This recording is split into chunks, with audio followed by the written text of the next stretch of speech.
You know, when things don't go right, we have a tendency to just start, just feeling sorry about how things have gone so bad, and we're in a time of difficulty. But in those times of difficulty, that's a time when we ought to be celebrating the times that have gone right, and we can celebrate what God has done.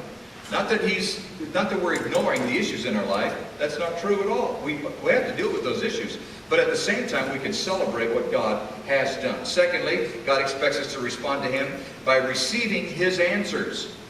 By receiving His answers. I'm amazed how many of us think that the Word of God is a cafeteria.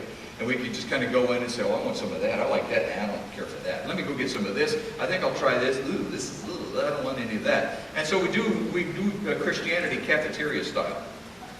And God says, no. You need to take it and apply it and use it in your life. It's for you. It's for your benefit. And you are to receive God's answers.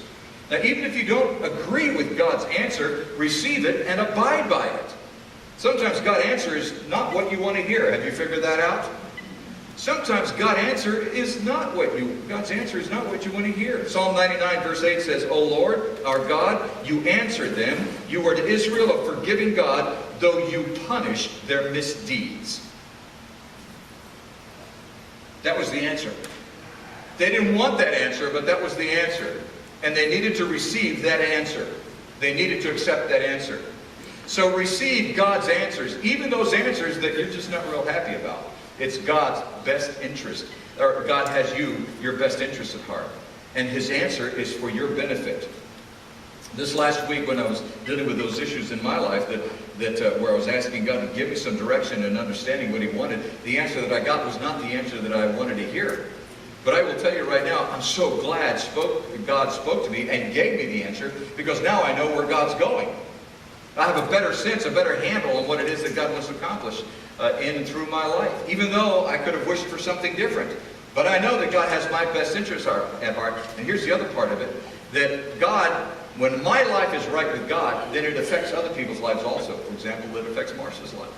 It affects my children's life. It affects the world's perfect granddaughter. The choices that I make affect other people.